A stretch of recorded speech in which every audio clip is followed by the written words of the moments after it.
Hey guys, how's it going?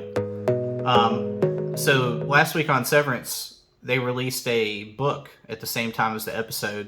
It was on 3/18. It's called the Lexington Letter, and it's on Apple Books. I know a lot of you guys don't have access to it, or maybe just aren't inclined to read it, so I thought I'd cover all the main points so you know what's going on. It starts with the email dated 11/12 from Adaria. Anybody remember that show? It's written to Jim. They both work at the Topeka Star, which I guess is a newspaper news channel. She says she received a letter and a handbook from a Peg Kincaid, who works at Lumen in Topeka. She says she has a friend named Peggy from work who isn't with us anymore, and she saw some coverage on stories about mishaps at Lumen, specifically a truck incident. But she wanted to say something, but she's afraid to go to the police because of the connections that they might have with the city. So she's just hanging out in the hotel, paranoid. She says black cars are following her and people are going through her mail. And she said she's going to have to provide a little backstory for it to make sense. So she talks about how she was a bus driver for 12 years and she loved it. She loved the kids. She didn't have any of her own. So she really enjoyed that. But she was starting to get burned out on it. And then things kind of came to a head one day when she hit a patch of black ice and ended up in a ditch. She was stuck on the side of the road for 2 hours, and the kids finally got picked up. And while she was waiting on a tow truck, she heard a commercial for Lumen. They're talking about changing the world, rethinking the way you do work. And she thought it was pretty interesting, but then the tow truck showed up. So she went home, called in the incident, got fussed at instead of an apology, and starts thinking about a new job.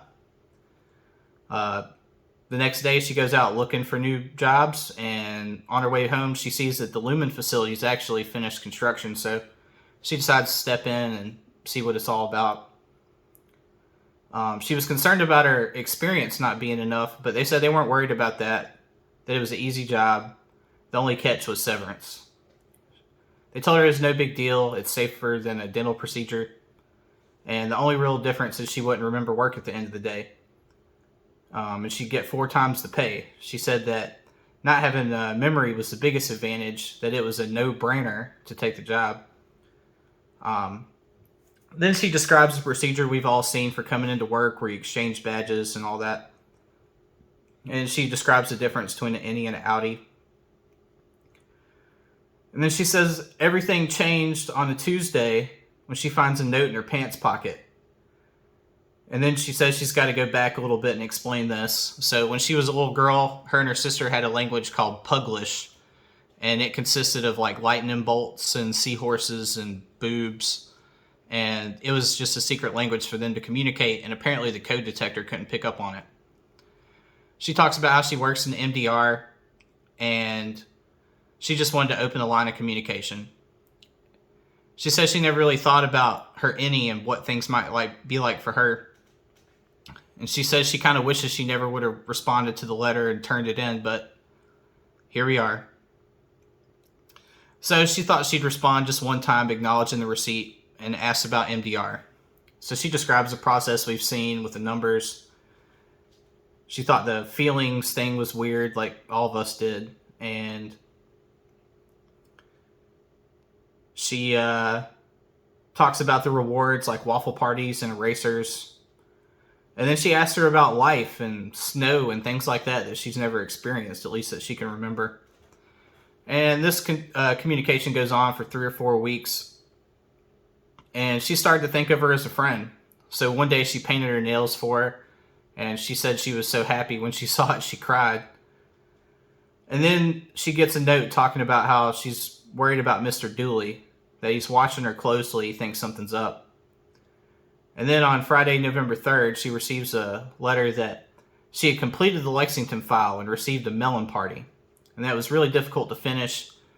And she talks about how she could tell that something was going on because she was exhausted at the end of the shifts. And on this particular day, she felt relieved and excited. So that was why. Apparently everybody up the chain was really happy for her. They even gave her an extra melon party to use at a later time.